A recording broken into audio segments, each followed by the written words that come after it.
All right. God, thank you so much for the celebration. Thank you for family, friends, and food. And I pray that as we kickstart Ann and Alex's marriage, that we can do it in style and do it with a lot of fun. In your name we pray, amen. Hi, my name is Grace Haugen. I'm Ann's younger sister. I'm 6 years younger than her. Since I'm the youngest in the family, there's been a lot of babysitting responsibilities. Thankfully, Ann has matured and grown in wisdom as she's aged. I'm not sure if I remember this story or if I've just heard it so many times, but one of the first times Mom and Dad trusted me to Ann and Connor to babysit me, they decided to watch Harry Potter. And I was too young to watch Harry Potter. But I wouldn't go to bed, so they brought me downstairs. And when Mom and Dad got home, they saw that I had a blanket over my head. So I technically didn't watch the movie. It was fine. The standing joke in our house is that Ann and Alex are my second parents because Mom and Dad say they're too old and tired to take care of me by themselves. Fast forward to 9 years, in middle school, I was at a middle school dance, and my parents went out to eat. I got bored before the dance ended, so my parents couldn't pick me up, so I called Ann, who was on a date with Alex, and they picked me up, and we all went out for ice cream. Fast forward to the spring, my parents again went to California without me.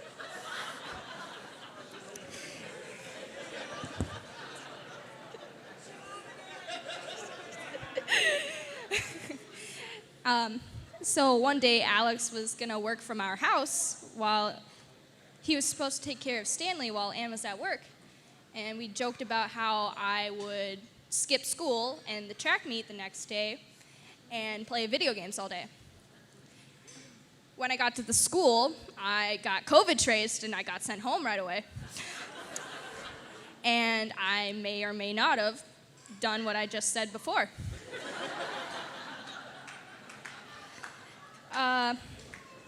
It was also nice because Ann and Alex were going to watch the finale of Falcon and Winter Soldier without me if I had gone to the track meet. So I got to watch that with them. Ann, you've been a good example to me. You're a hard worker. You balance school and work, and you're a trustworthy friend.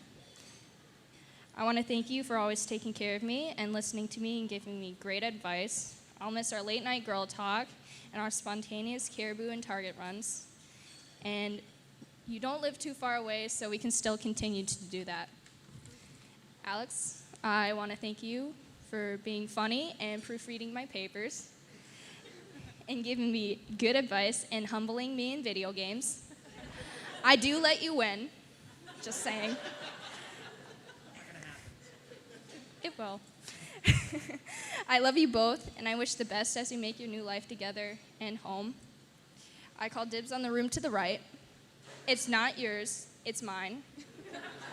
And I think we have here is Shirley Temple. What do I say, Tom?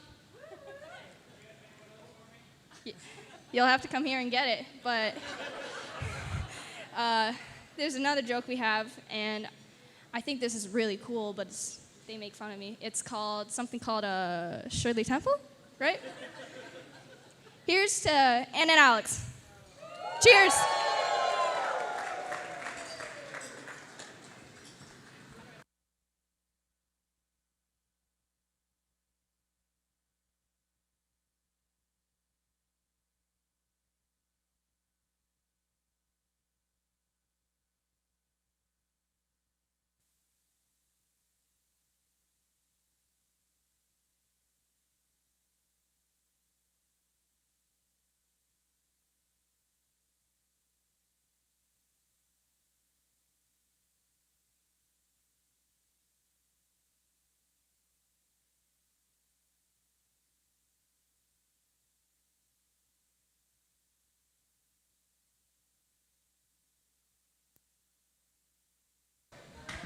Hello. There we go. Thank you. Hi, I am Anthony Reynolds. I am Alex's brother. I am the best man. And don't forget that. I prepared a few words. But Anne told me a few months ago, no cursing. So I'm going to keep this brief. I'd like to start off by thanking Alex and Anne, Eric and Shelley, Mike and Darla for a wonderful wedding, wonderful evening, just a great time all around. Also, thanks to Anne and Alex for picking a perfect date for a wedding, right at the end of a pandemic, right before we had any chance to lose any of that quarantine weight. And I'm loving having all the photographers here to get every bad side of me. Well, I knew the moment that Alex and Anne were going to end up getting married. Alex kept talking to me about love, admiration, commitment, and I said, Alex, you need to stop talking about Anne's dog, Stanley. But he had a lot of great things to say about Anne as well. I'm joking, well, not about that, but about the Stanley thing, kind of, but nothing but love. In all seriousness, though, welcome to the family, Anne. It's been so great watching you start to understand the language that Alex and I have between each other. A lot of it's movie quotes, a lot of it are just inside jokes that are too conceptual to understand. But the first time I saw you roll your eyes at us, I knew that you were one of us. And I would say that you're going to fit right in, but the truth of it is you've been fitting in for the last 6 years. So congratulations, and here's to many more.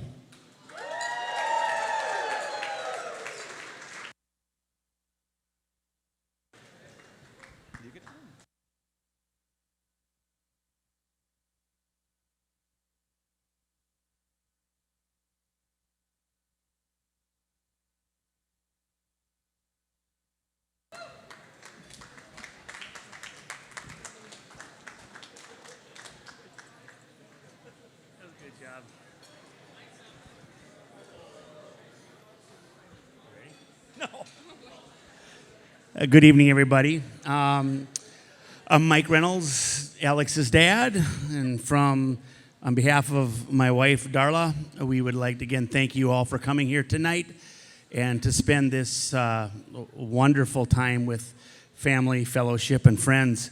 I'm going to kind of just keep it brief. I usually try to be funny, but I really can't follow him, and Grace, you did an amazing job. Loved your speech. But I just want to speak just from the heart just for a minute, and is that I don't have a large family. What I have here for close family is sitting like right over in that section over there and then right here. That's it. So I'm so glad to be kind of quasi become members of the Sherm and Haugen family because you guys are first-class people, and I love you like I love my other family. And Anne, I've never had a daughter. Darla didn't think she'd be a good mom of a daughter, so we had 3 sons. But, you know, you're kind of breaking that up, so we are so proud to have you join our family.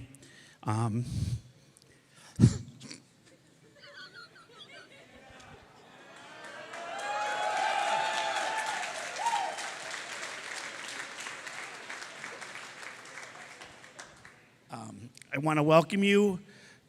You've given me, Alex, it's been a pleasure watching you grow up, becoming the man you are.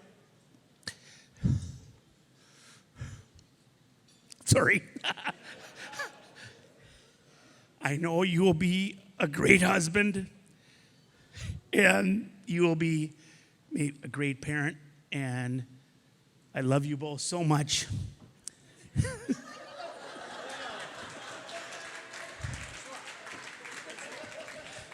Michael needed him to cry for $20.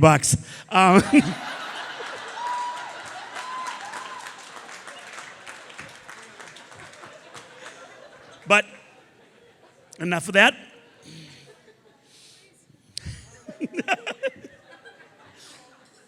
Again, let's raise a glass to Alex and Anne. that your life together will be filled with joy and happiness, and the light you shed is shared by everybody in this room. Hear, hear.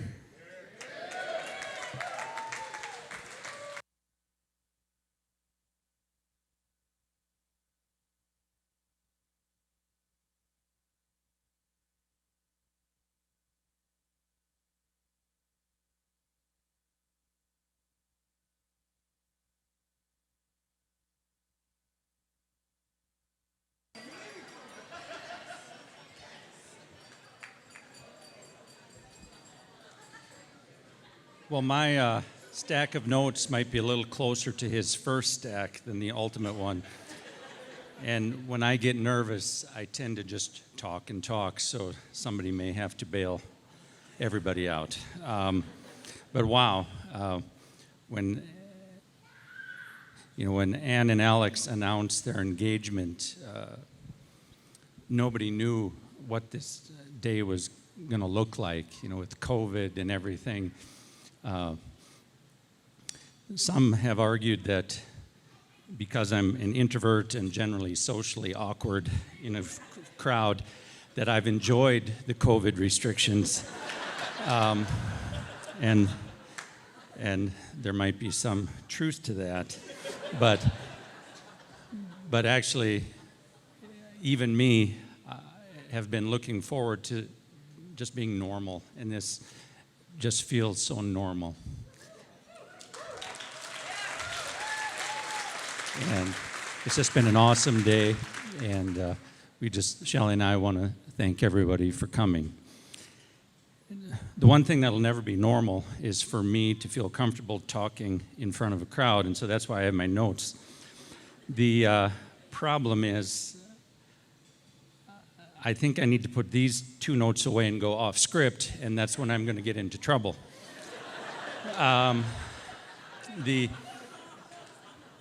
But in order for this to make sense, and I hope it does, how many in the bridal party, do you know what a tapestry is? Do you know what a tapestry is? Good. I'm impressed. And because I have no, my left brain is very small. Creativity is not so good. So a tapestry, for those that don't know, can be a small 3x5 card. It can be as big as a wall. And it starts typically, I think, with just a plastic sheet with multiple holes in it. And you weave iron or some kind of cloth or yarn through these holes, and ultimately, it's many colors, and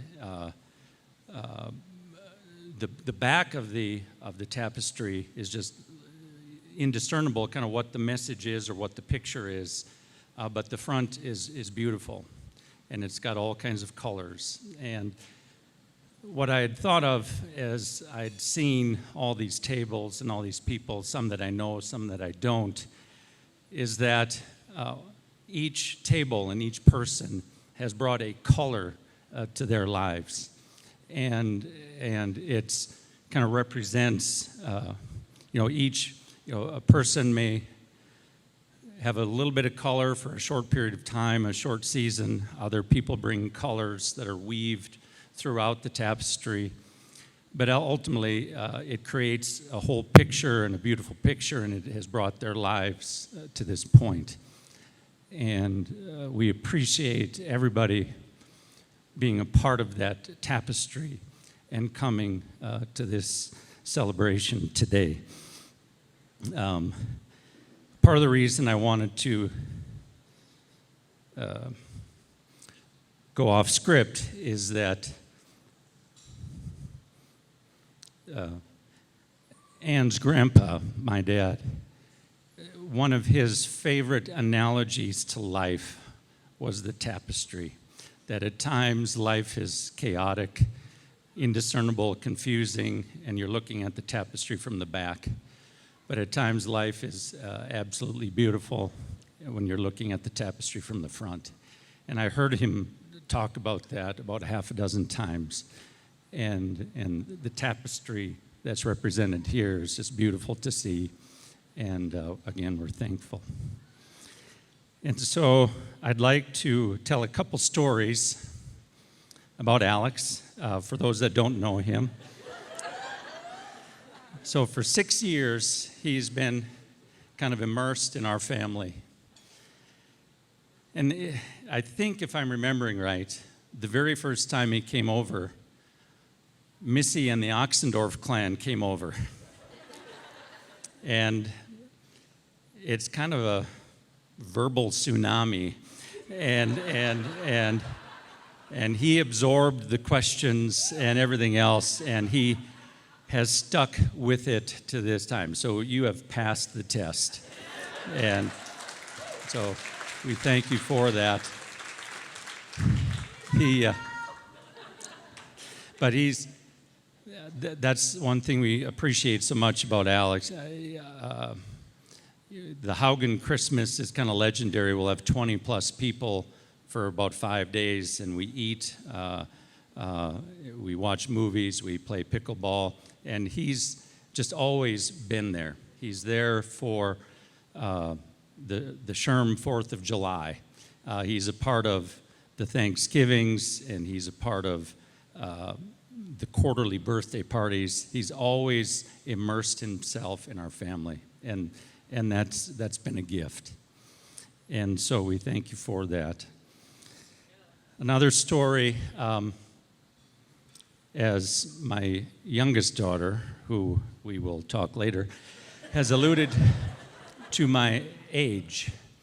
And yes, so when we watch movies, Shelley and I, we're just hoping to make it through the movie, stay awake. We're not necessarily looking for the intricate details. But about 3.5, 4 years ago, Alex convinced us to start the Marvel series. And over the course of the next 18 months, we went through every movie, and they're fantastic. But at the end of the movies, Alex would kind of gently ask, well, did you see this part? Did you know what that means? And no, it just went over my head. And so that pattern, he just tells us now. He doesn't even ask. And thankfully, the pause button, he can actually catch us up so we can understand what's going on. But we are old, and we appreciate your walking us through those movies. And so I'll tell a few stories about Anne. I like telling stories about Anne, but as a parent, I get to inflict all kinds of pathology on my kids.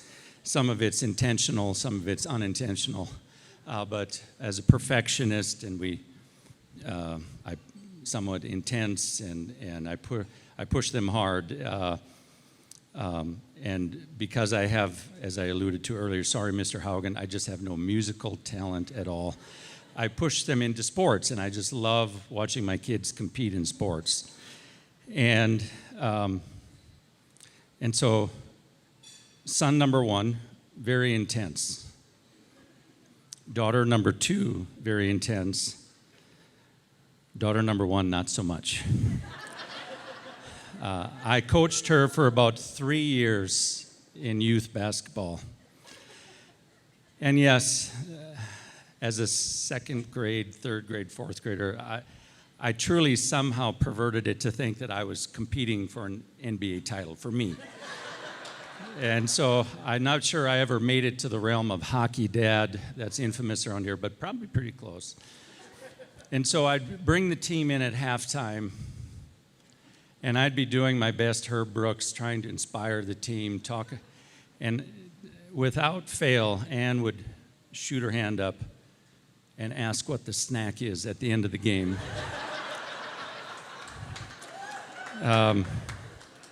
And that pattern of intensity continued. But patience, on her last swim. If you saw the pictures, she was a very good swimmer, and we just loved watching her swim. And like I said, I would push her, but after a few years, we just wanted to take it all in. But her last swim of her high school career, she came up to me and said, "Dad, I have a strategy." It was just music to my ears. And so patience paid off. And I think she got a PR. And so that was awesome. And so I'm losing track of my cards. Yeah. And so,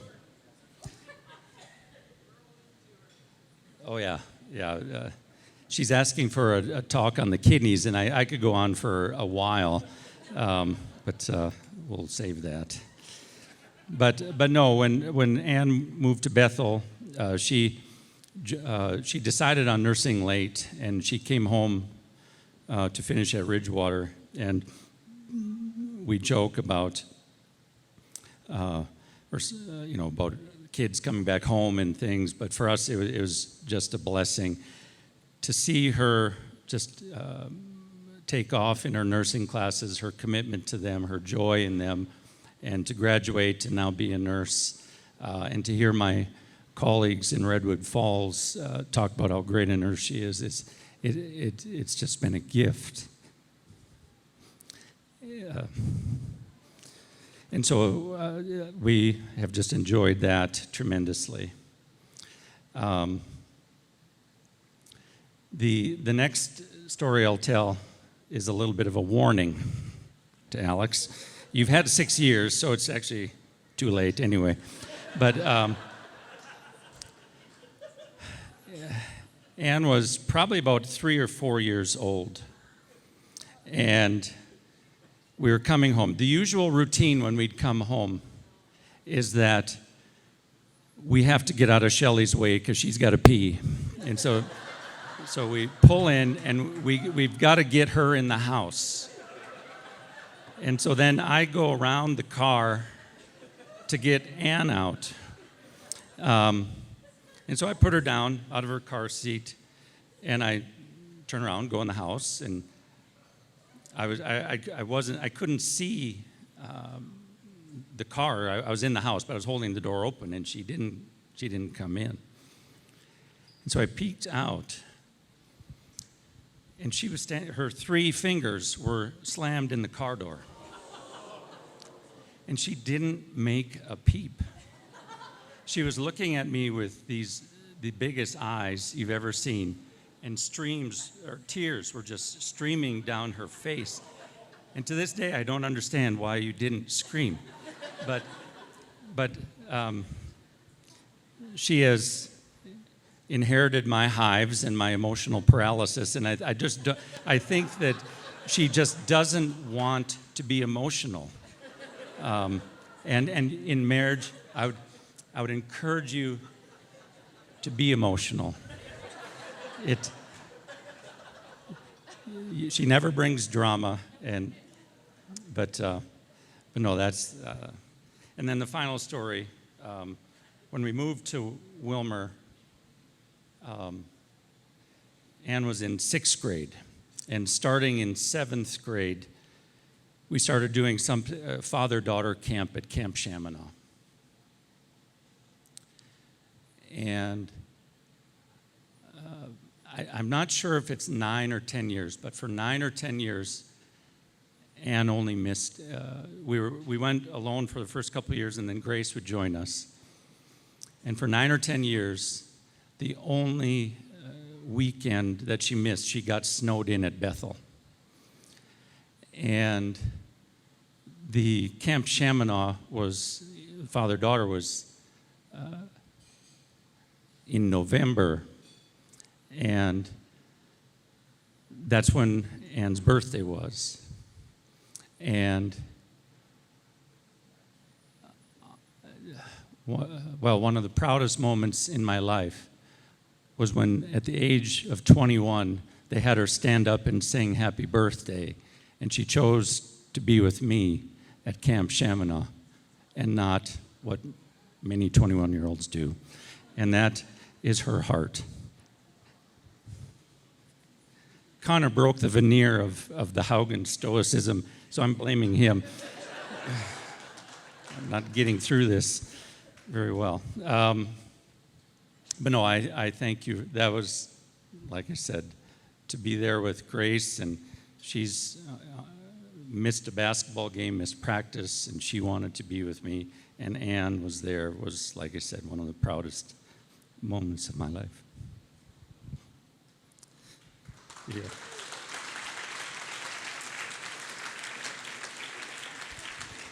I wanted to tell a story about the two of them, but in general, that theme has already hit, in that they're committed to family.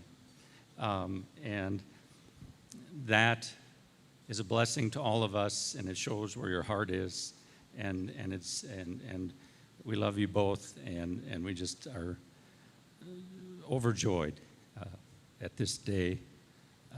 And again, just thank you for being a part of our lives. So finally, I'm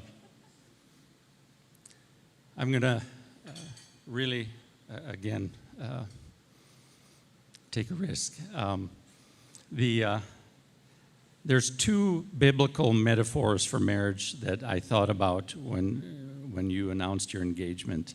One of them is a cord of 3 strands, and it's Ann and Alex and God uniting in a way that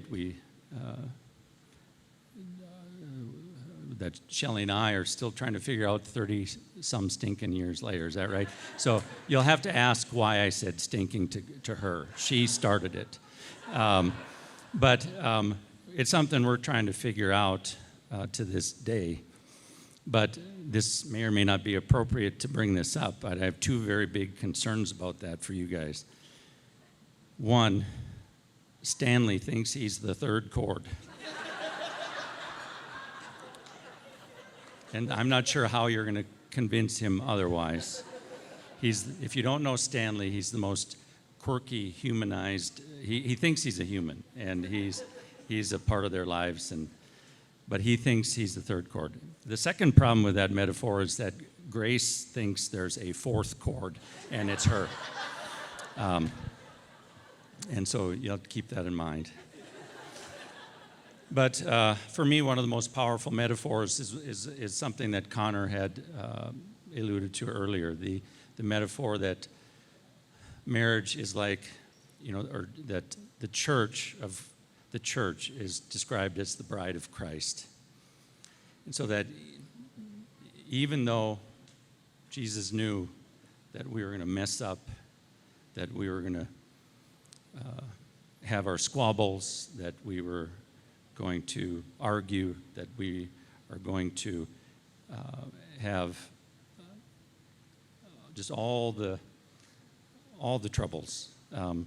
He embraced the church and went to the cross. And like I said, that metaphor for me is a powerful metaphor for marriage. And the 2 of you are now building your own tapestry. You're starting. We brought the 2 of you.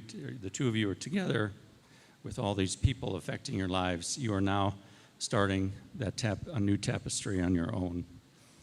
And sometimes you'll be on the side that's beautiful, and sometimes you'll be on the side that's confusing and chaotic. But as long as you commit that sacrificial love of that metaphor, you will ultimately reach that goal of marriage that God has destined for you. And that is our prayer.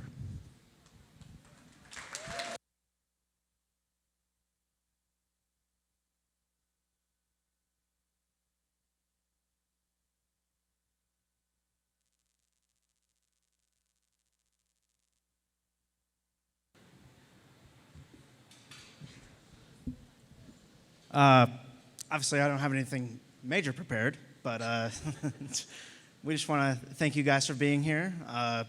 Obviously, it's been interesting year, to say the least, just with everything that's been going on. So shout out to those vaccines for making this possible.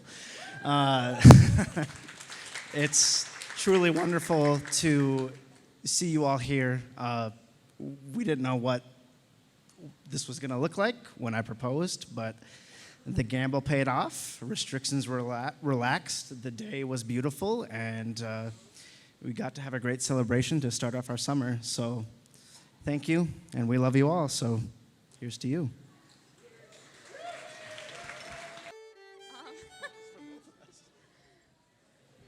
Can I just say what he said? I don't know. We want to thank you all for being here. We love you all. We're so happy that you guys are part of our lives and that you felt compelled to come celebrate with us. So thank you for traveling and being here and loving us and helping us be who we are today.